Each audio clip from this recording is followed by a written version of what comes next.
بسم اللہ الرحمن الرحیم۔ درس قرآن.com کے ہفتہ وار پروگرام تجزیہ میں ہم حاضر ہیں۔ حسب معمول تجزیہ میں ہمارے ساتھ موجود ہوں گے حضرت مولانا مفتی عبدالمنعم فائز صاحب۔ السلام علیکم فائز صاحب۔ وعلیکم السلام ورحمۃ اللہ وبرکاتہ۔ کیسے ہیں؟ اللہ کا شکر ہے۔ کل سے پریشان نظر آ رہے ہیں، کہیں ایسا تو نہیں ہے کہ امریکہ ایران جنگ جو رک گئی تھی، تیل سستا ہو گیا تھا، مہنگائی کم ہو گئی تھی، لوگ خوش ہو گئے تھے، اور سنا ہے کہ امریکہ ایران مذاکرات جو ہوئے تھے، جو معاہدہ تھا وہ دوبارہ ختم ہو گیا ہے؟ کیوں ختم ہوا؟ وجوہات کیا ہے؟ ہاں، بسم اللہ الرحمن الرحیم۔ آپ نے اس پہلے اشارہ تو پیٹرول کی پرائسز کی طرف کیا ہے، پھر آپ نے کہا کہ امریکہ اور ایران کے مذاکرات ناکام کیوں؟ کیونکہ تعلق اس کے ساتھ دونوں سے براہ راست ظاہر ہے کہ تعلق ہے۔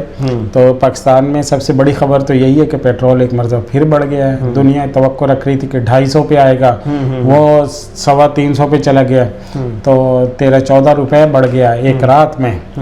تو ہماری حکومت بھی کم کرنے میں بہت سست ہے، لیکن جب بڑھانے ہوں تو منٹوں سیکنڈوں میں ایسے بڑھاتے ہیں، کسی کے وہم و گمان میں بھی نہیں ہوتا۔ تو اس کی بنیادی وجہ یہی ہے، امریکہ اور ایران کے درمیان اعتماد نہیں ہے، اعتماد کا فقدان ہے۔ دوسرا، دونوں جنگ لڑنے والے ہیں۔ تیسرا پھر یہ کہ دونوں کے علاقائی مفادات بھی ہیں، دونوں کے کچھ علاقے ہیں جن کے اوپر وہ بدماشی قائم رکھنا چاہتے ہیں۔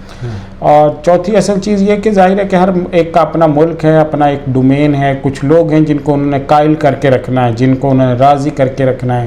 اب ایران جو ہے وہ اس طرح سے اگر سرنڈر کر جائے کہ وہاں کی حکومت ہی ڈی اسٹیبلائز ہو جائے اور وہاں کے عوام جو ہیں وہی ان کا اعتماد اٹھ جائے، کیونکہ ظاہر ہے کہ سارے نقشے یہ ہیں کہ ایران کی شکست کے ہیں، لیکن اب ان کو اپنے عوام کو بھی تو مطمئن رکھنا ہے نا۔ اور وہاں کے پاسداران انقلاب یا جو ان کا ریجیم چینج تھا، جو ان کا ایک انقلاب کا خود ساختہ جو بھی تصور تھا، اس کو بھی تو انہوں نے برقرار رکھنا ہے نا۔ انہوں نے اپنے جو ایک پورا ہیرارکی بنائی ہوئی ہے، آیت اللہ اور پورا سسٹم بنا رکھا ہے، تو اس وجہ سے وہ کرنا تو چاہتے ہیں، اندر سے میسیج پھر بھیج دیتے ہیں۔ اب جیسے پھر ڈونلڈ ٹرمپ اعلان کر دیتے ہیں کہ بھائی انہوں نے پھر کہا ہے کہ ہم مذاکرات کرنا چاہتے ہیں، معاہدہ برقرار رکھنا چاہتے ہیں، اس کو جاری رکھنا چاہتے ہیں، لیکن اوپر سے کیا ہوتا ہے کہ جیسے کوئی دوسرا جہاز گزرتا ہے اس کو مار دیتے ہیں۔ تو اصل مسئلہ اس خطے میں اس سے ہو رہا ہے، پہلے ہو رہا تھا لبنان کے حوالے سے، اب چل رہا ہے کہ اس خطے کے اندر خصوصاً آبنائے ہرمز میں جو عملداری ہے وہ کس کی ہوگی۔ تو ایران جو ہے وہ یہ چاہتا ہے کہ کچھ ایسا مل جائے جس سے ہم اپنے عوام میں سرخرو ہو جائیں کہ جی یہ جنگ ہم جیتے ہیں۔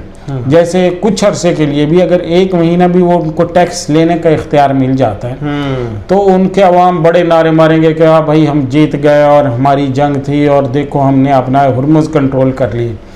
اور میزائل بھی ہیں، جب تک میزائل کا ذخیرہ وہ مارتے رہیں گے دنیا کا نقصان ہوتا رہے گا۔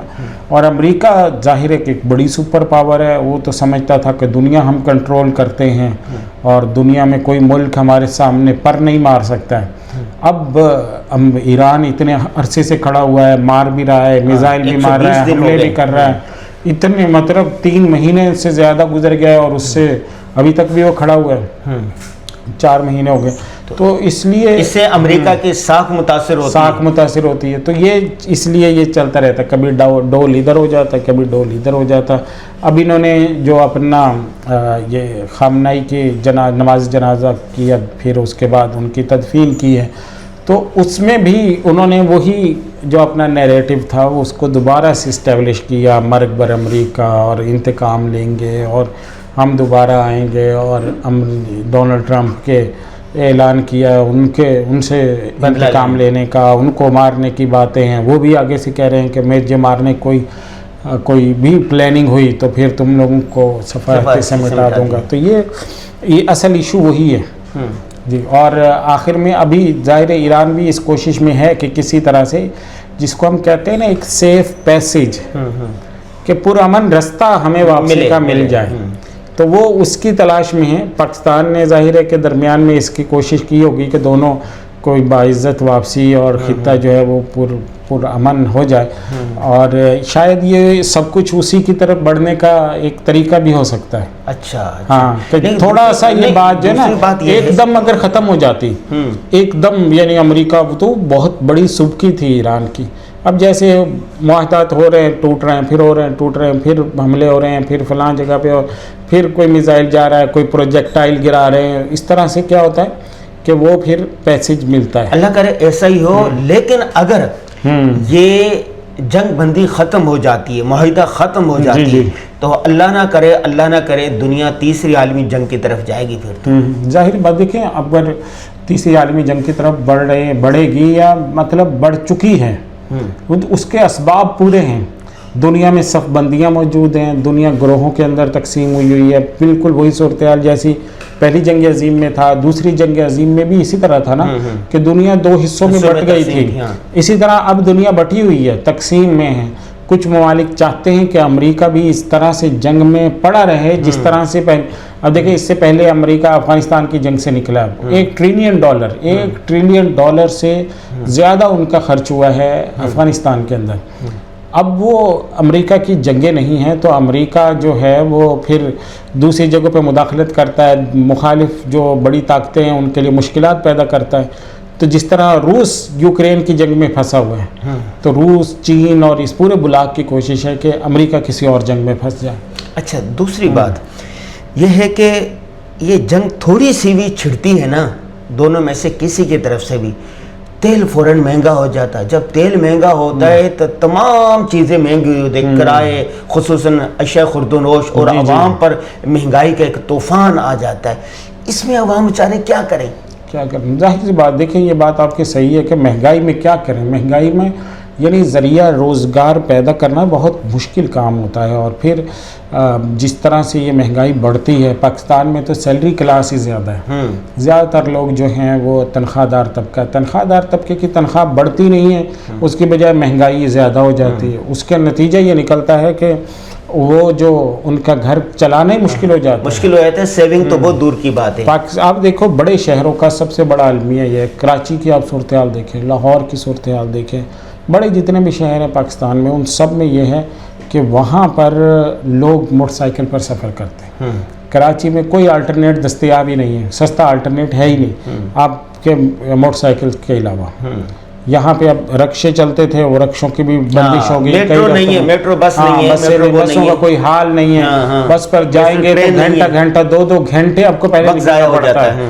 تو اتنا مطلب ٹف ہو گیا ہے. اور کراچی بڑے شہروں میں پھر اشیاء ضرورت جو مہنگی بھی ہوتی ہیں, گاؤں میں دیہات میں سبزی فری میں مل جاتی ہے, اپنی اگا لیتے ہیں, گھر چل جاتا ہے, کھانے کا ایشو نہیں ہوتا. لیکن بڑے شہروں میں یہ ساری چیزیں مشکل ہو جاتی ہیں. اچھا, آخری بات یہ ہے کہ یہ جو اندری حالات جس پر ہم نے گفتگو کی, امریکہ ایران مذاکرات, مہنگائی, پیٹرول, ایک عام آدمی کیا کر سکتا ہے؟ دیکھیں, عام آدمی کے لیے سب سے بڑی چیز میں یہ سمجھتا ہوں کہ عام آدمی کے لیے اپنے آپ پر توجہ دینا, اپنے وسائل پہ توجہ دینا. عام آدمی جو ہے وہ بھی اس وقت میں پوری دنیا کے مسئلے حل کر رہا ہے, اپنا مسئلہ نہیں ہے, اپنے پیٹ کو نہیں دیکھ رہا, اپنے ذریعے روزگار کو نہیں دیکھ رہا. ایک بڑا زبردست سچی بات ہے لیکن لطیفہ نما ہے. ایک دفعہ میں نے کالم لکھا, اس پر چیچا وطنی ہے نا, دوسرا کیا ہے, چیچنیا پر. تو مجھے کسی نے میسج کیا, خط لکھا, وہ خط کا دور تھا کہ بھائی آپ اس کو چھوڑو, چیچنیا کو, چیچا وطنی کی بات کرو. تو صحیح بات ہے کہ بھائی آپ نہ ہرمز ہے, امریکہ یہ کر کے فلاں نہیں. ہر آدمی دیکھا نا یہاں پر دفتروں میں, دوسری ہر جگہ بیٹھ کے یہ ایران توران کی باتیں ہو رہی ہیں. تجھے کیا پڑھی اپنی نہ بیٹھ, تو ادھر نہیں آتا. اپنی دیکھو, اب نئی جنریشن کو, اگلی نسل کو ہم آرٹیفیشل انٹیلیجنس سکھا دیں, نئے ٹولز ٹیکنیک سکھا دیں.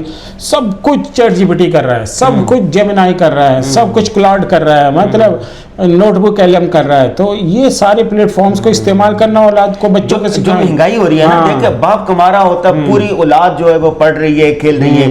تو اگر نئی جنریشن یہ چیزیں ٹول سیکھ کر, اسکل سیکھ کر اپنے ماں باپ کا ہاتھ بٹھا سکتے ہیں. بالکل بٹھا سکتے ہیں. جی, اور کچھ کہیں گے؟ بس یہی میسیج ہے کہ ہماری جو نئی جنریشن ہے اس پر ہم توجہ دیں, اور یہی خود بھی ہم یہ چیزیں سیکھیں, آرٹیفیشل انٹیلیجنس کے ٹولز سیکھیں, نئے کورسز کریں, یوٹیوب کو پوچھیں یار کہ یار میں یہ کام کرتا ہوں, اس کو میں بہتر کیسے کر سکتا ہوں. میں جو کام بھی آپ کرتے ہیں اس کے بارے میں آپ چیٹ جی پی ٹی سے پوچھیں, اس کو میں مزید کیسے بہتر کر سکتا ہوں, اور آرٹیفیشل انٹیلیجنس سے میں کیسے فائدہ اٹھا سکتا ہوں. تو بہت سے راستے ہیں اس کے. بہت شکریہ جی ناظرین. آخر میں جو بات مولانا عبدالمنعم فائز صاحب نے کہی وہ آپ اور ہمارے کرنے کی ہے, باقی تو ہم نے تجزیہ کیا. اصل بات یہ ہے کہ آپ اپنے بچوں کو مختلف اسکل اور مہارتیں سکھائیں, اپنے آپ پر توجہ دیں, اپنے آپ کو بہتر کریں, اپنے اہل خانہ کو, اپنے خاندان کو, اپنے گھر کو. تجھے پڑھائی کیا پڑی, اپنی نبیڑ تو. سوشل میڈیا پر سب سے قدیم اور سب سے ریلائبل برانڈ درسقرآن.com